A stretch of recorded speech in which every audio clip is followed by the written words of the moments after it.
By the way, I forgot to say welcome to Milk and Honey Heritage Farms, and I'm Heather. It's really cold out today, so I'm trying to keep warm with my hoodie and stuff. So I'm going to show you what I have to make these chapsticks. So I have this little form thing right here, and what you do is you take the chapsticks and make sure if you order new chapstick containers that they're the right milligram, right size to fit in here, because I ordered some other ones and they don't fit because they're supposed to snap right in and be held into place by this little tray here. And so when you melt what you're going to use for your soap, when you melt that all together, you're going to pour it on top of here, and then it has this little neat tool to kind of smooth it out a little bit. So I thought I would show you that. And then next, what I'm going to do is I'm going to use a small scale, and I'm going to measure out some shea butter. You can use coconut oil or whatever you'd like. I also made the, why do I keep forgetting what it is? The grapeseed oil that I infused with the calendula and the lavender. I've got that here in a jar. I'm going to measure that out. And also I rendered, which means cleaned some of my own beeswax. Let me get this set aside. So I've got this thing of beeswax, and I'm going to break this apart and measure this in weight as well. So what you want is equal parts of each thing in weight. And then you'll melt them together and then pour them in. And then you just let it solidify, harden until you want it. And I'm hoping that, well, I know that the calendula and the lavender will have good properties in it that'll be good for my skin, for my lips. And so there's that. So I will take you along and show you the rest of it as we go. Okay, so with my scale, what you want to do is you want to use some type of container. When you turn it on, you're going to want to tear it out, and tearing out means that you're zeroing out whatever the weight of the container is. So that way it's only weighing the product that you're putting into the container. So I'm going to start off with my shea butter, which is really soft. It's an organic, natural shea butter that I just ordered online.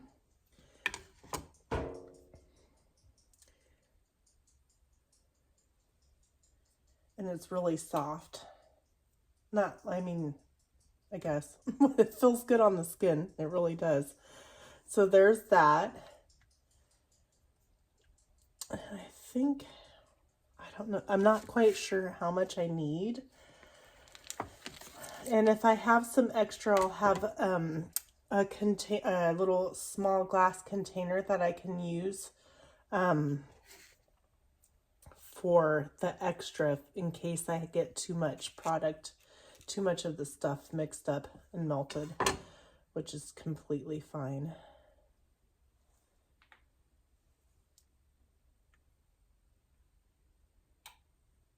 So I'm going for 1 pound, I think.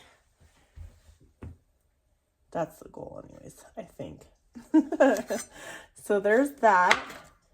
And that's all you do is you just keep going a little at a time until you get whatever the weight is that you think you want. And if you're not sure, go less. But always have a backup container for that. And then you put it into a double boiler. If you don't have a double boiler, you can always use a pot with water and like a big measuring cup, or some kind of a bowl or something glass that's heat safe that you can have get warm. So let me bring you back when I get them all into the little pot.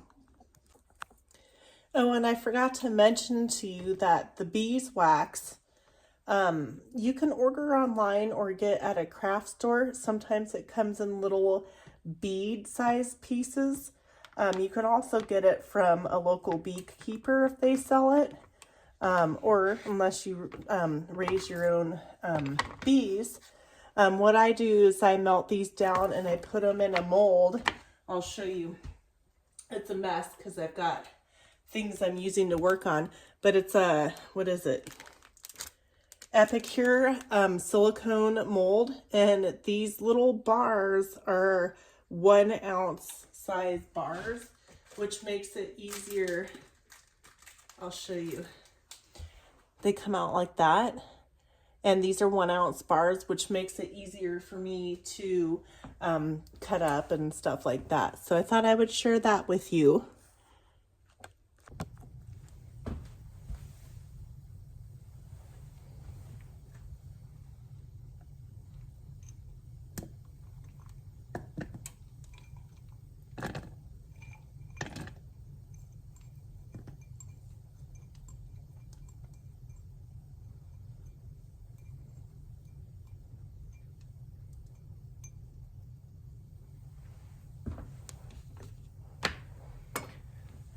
Okay, so now I've got all my product in there, and I typically will use like a chopstick or a wooden skewer.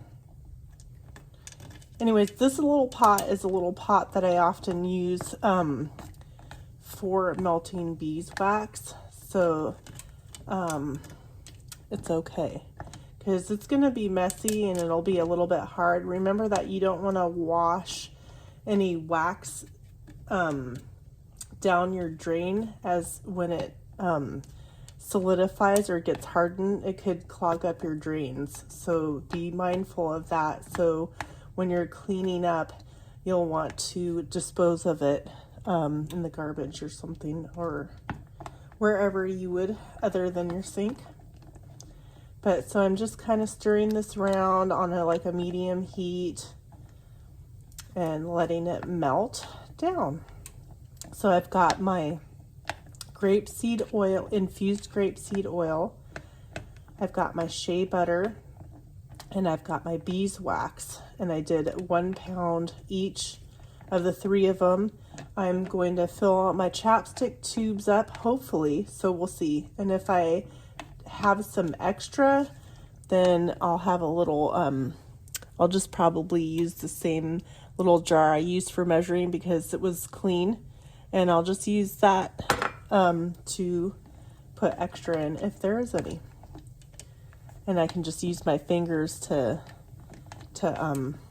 apply it to my lips. Or this is also great for not just your lips, but you could also use it for like your feet, your heels, your elbows, your hands.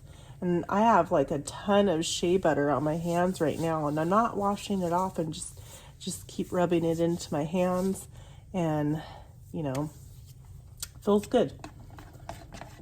But everything in here is I grew the calendula on my property, so I collected it and dried out the flower petals. You can use it for all kinds of different things. It's got lots of great stuff.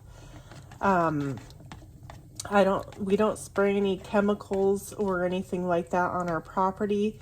When we get weeds and things like that, we either pick them, mow them, or weed eat them.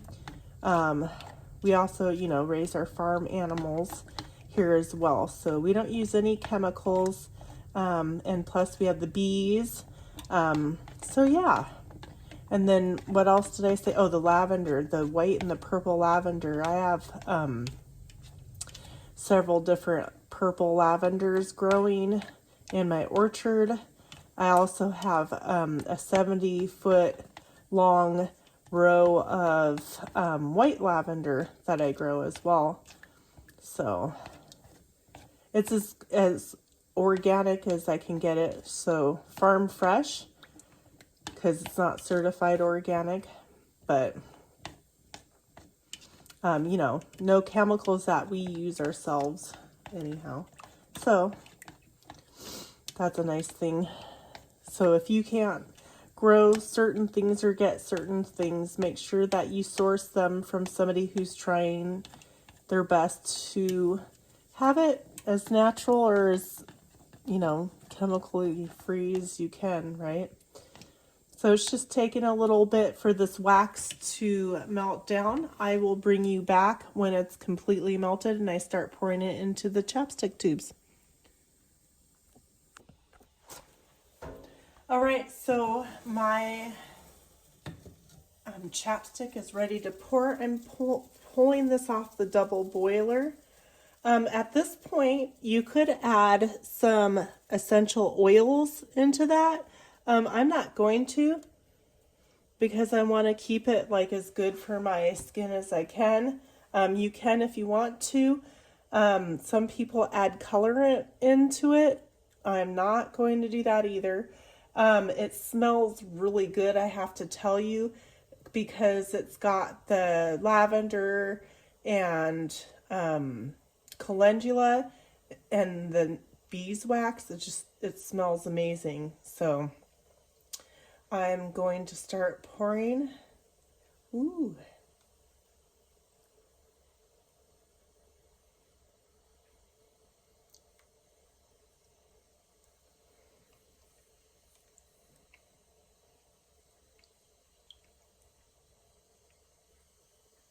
And so I used parchment paper and I put it in a glass dish here so I don't spill all over the place and make a huge mess. Ooh, did you hear that? It was like cool.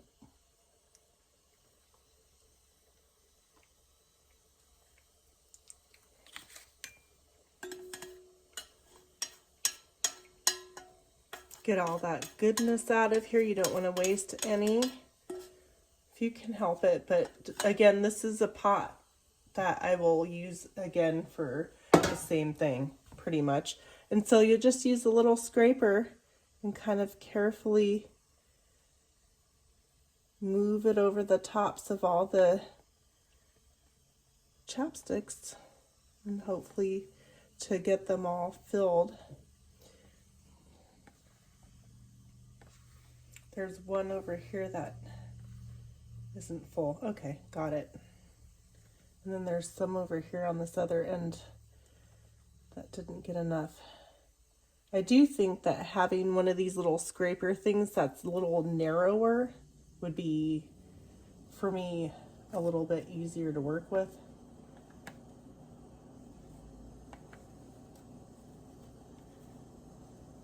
And so you just kind of scoot it around until you get it to filling all your little tubes of chopsticks. And then you'll let it sit until it's completely cooled.